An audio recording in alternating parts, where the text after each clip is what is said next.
Hello friends. आज हम लोग बहुत इंपॉर्टेंट टॉपिक जो है पढ़ने जा रहे हैं, वो है प्राइम मिनिस्टर। और प्राइम मिनिस्टर जो है वो हमारा देश इस तरह से लोकतंत्र बना हुआ है जहां पर जो प्राइम मिनिस्टर का पद है वो गरिमा का पद है, वो शक्ति का पद है, सम्मान का पद है। तो देश की जो वास्तविक ताकत है, रियल एग्जीक्यूटिव है, वो प्राइम मिनिस्टर है। भारत में वैसे जो प्रेसिडेंट होता है वो हमारा जो है एग्जीक्यूटिव का हेड होता है, लेकिन ये एक प्रकार का फॉर्मल जो है एग्जीक्यूटिव है, और रियल एग्जीक्यूटिव जो होता है वो होता है हमारा प्राइम मिनिस्टर।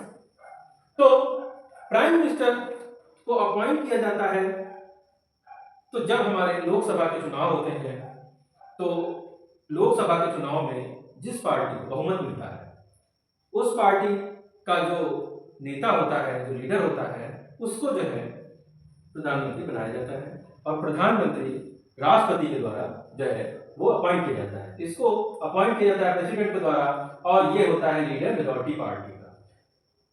ज्यादातर मामलों में तो जो मेजॉरिटी पार्टी है उसका ही प्रमुख जो लीडर है उसको जो है प्रधानमंत्री बनाया जाता है, लेकिन कुछ मामलों में राष्ट्रपति के पास डिस्क्रिशन होता है, विशेषाधिकार होता है।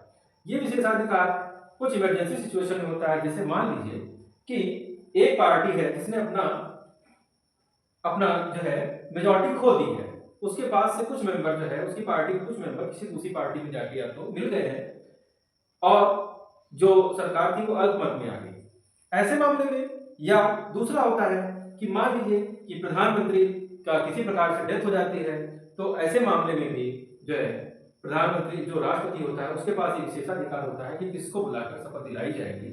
और ऐसे कभी कभी जो है इंसिडेंट देखने को आए हैं, जैसे कि जब मिसेस इंदिरा गांधी को गोली मारी गई थी तो ज्ञानी जैल सिंह उस समय जो है राष्ट्रपति हुआ करते थे, उन्होंने राजीव गांधी को बुलाकर शपथ दिलाई थी। तो इसके बाद जो होता है वो प्रधानमंत्री ज्यादातर लोकसभा से आता है, लेकिन ऐसा नहीं होता है कि सिर्फ लोकसभा का मेंबर ही प्रधानमंत्री बन सकता है, क्योंकि हमारे पास दो एग्जाम्पल ऐसे हैं जिसमें जो है हमारा प्रधानमंत्री वो लोकसभा से ना आके वो राज्यसभा से आए। इसमें पहली थी मिसेस इंदिरा गांधी और दूसरी हमारे डॉक्टर मनमोहन सिंह। ये जो है दोनों राज्यसभा के मेंबर थे, इसीलिए इनके पास जो है जो क्वालिफिकेशन होती है वो मेंबर ऑफ पार्लियामेंट की होनी चाहिए। मेंबर ऑफ पार्लियामेंट का मतलब हुआ कि अगर वो लोकसभा से आया हुआ है तो सिटीजन ऑफ इंडिया होना चाहिए, 25 ईयर के एज का होना चाहिए, ऑफिस ऑफ प्रॉफिट होल्ड नहीं करना चाहिए। लेकिन अगर वो राज्यसभा से आया है तो राज्यसभा से आने पे उसको इंडिया का सिटीजन होना चाहिए, इसके बाद उसको ऑफिस ऑफ प्रॉफिट नहीं होल्ड करना है, और दूसरी बात है मगर यहाँ पे एज 30 ईयर है। तो इस प्रकार से वो मेंबर ऑफ पार्लियामेंट की जो है अगर वो फुलफिल करता है तो उस तरह से उसको प्रधानमंत्री बनाया जाता है। आगे चलते हैं। इसका जो टर्म ऑफ ऑफिस होता है यूजुअली तो 5 साल का होता है, और हर 5 साल में हमारे लोकसभा के चुनाव कराए जाते हैं। लेकिन ये बात तभी तक है जब तक कि वो पार्टी जो है बहुमत में होती है। तो जज की मेजॉरिटी अगर खो जाएगी और किसी प्रकार से अविश्वास प्रस्ताव आया और उसमें जो है अविश्वास प्रस्ताव में अगर जो सत्ता पक्ष है वो अल्पमत में आ गया, माइनॉरिटी में आ गया, या उसके जो वोट हैं वो जो है कम हो गए, तो इसका मतलब है वहां पर जो सरकार होती है वो भंग हो जाती है, वो जो सरकार जो होती है वो गिर जाती है। ऐसा कई बार हो चुका है। आगे चलकर हम लोग देखेंगे कि अटल बिहारी वाजपेयी जो थे उनका जो ड्यूरेशन था उन्होंने 13 से जो है 12 दिन में इन्होंने जब फ्लोर टेस्ट हुआ तो उसमें जो है इसको क्वालिफाई नहीं कर पाए, और 13 दिन में ही उनकी सरकार शपथ लेने के बाद गिर गई थी। इसके बाद देखते हैं ओथ ऑफ द ऑफिस। जो शपथ होती है, जो ओथ है, ये बहुत ही विशेष चीज है, और ये बताती है कि हमारा जो प्रधानमंत्री है वो कौन कौन सी बातें जो जब प्रधानमंत्री बनेगा तो उसकी जिम्मेदारियां, उसके कर्तव्य किस प्रकार से होंगे, तो सभी बातों को एक्सप्रेस किया जाता है। किसके द्वारा? तो देखिए कि ऑफिस ही express faith and elegance to the constitution.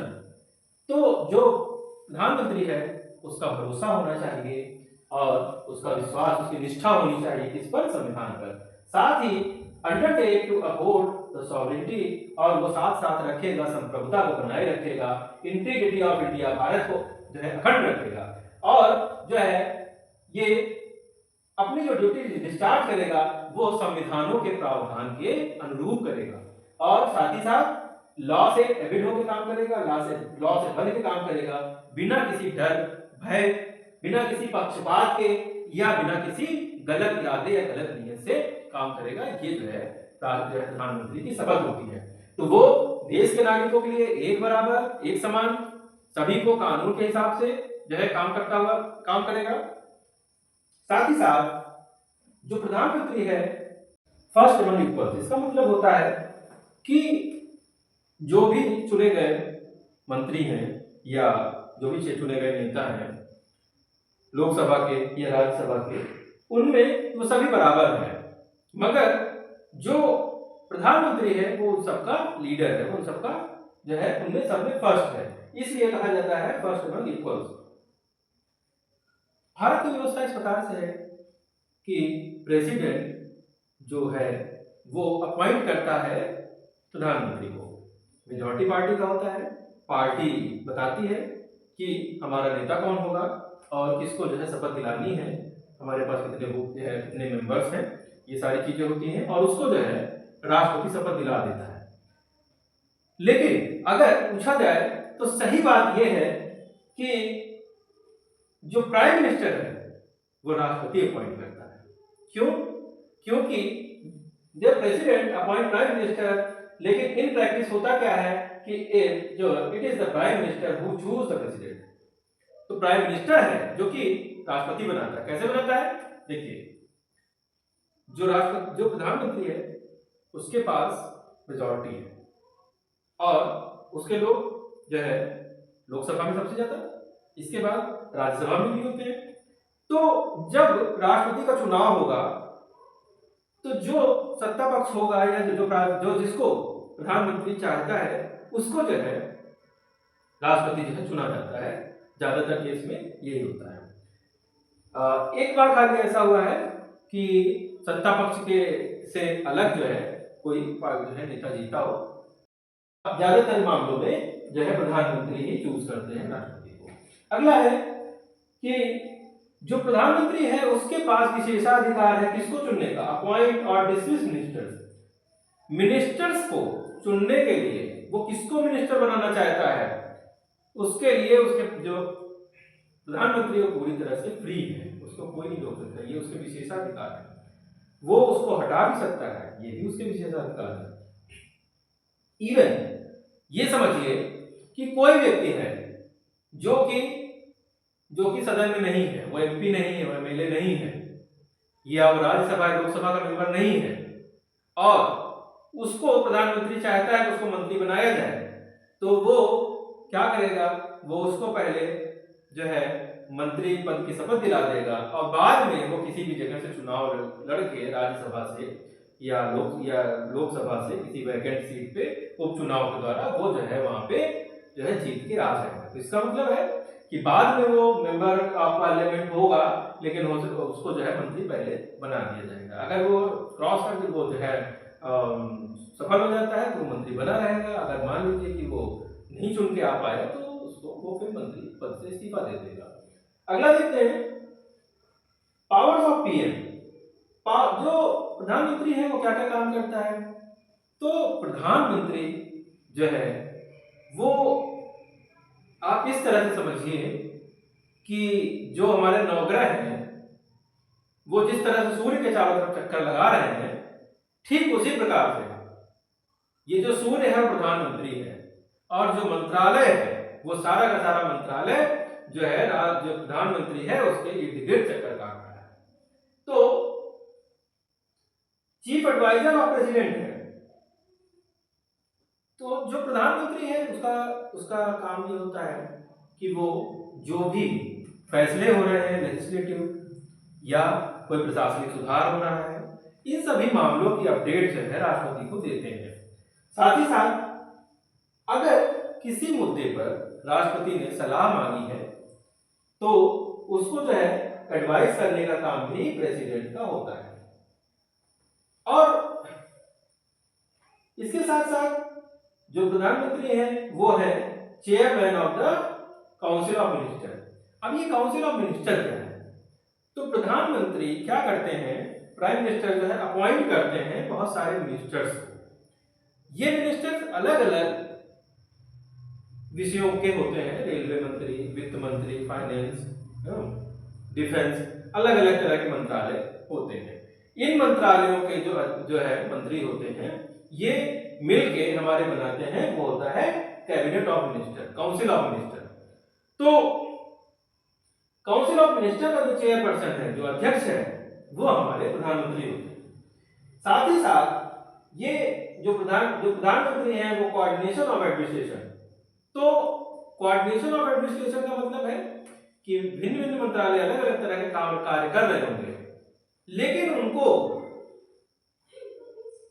Coordinate करने का काम वो प्रधानमंत्री करते हैं। किस तरह से काम हो रहा है, कितना हुआ है, क्या प्रोग्रेस हुई है, क्या फॉल्ट्स है, इन सभी चीजों को एनालाइज करने का काम हमारे प्रधानमंत्री करते हैं। साथ ही साथ जो प्रधानमंत्री है वो रिस्पॉन्सिबल टू लोकसभा है। जब तक लोकसभा में बहुमत रहेगी, ये लोकसभा के प्रति उत्तरदायी है। कैसे उत्तरदायी है? जब तक लोकसभा में बहुमत होगी, तब तक हमारे प्रधानमंत्री पद पे बने रहेंगे। और अगर किसी मामले पे मान लीजिए कि बहुमत समाप्त हो जाता है, तो फिर इन्हें जो है प्रधानमंत्री को इस्तीफा देना। कंडक्ट ऑफ इंटरनेशनल रिलेशन, तो हमने देखा है कि हमारे देश में बहुत सारी ट्रीटीज होती हैं, बहुत सारी इंटरनेशनल मीटिंग्स होती हैं। जैसे कि हम लोग, जब भारत देश है वो कई जो है कई ऑर्गेनाइजेशन का सदस्य है। तो जैसे नैन का सदस्य है, उसी तरह से और भी बहुत सारे जो है मीटिंग्स होती हैं।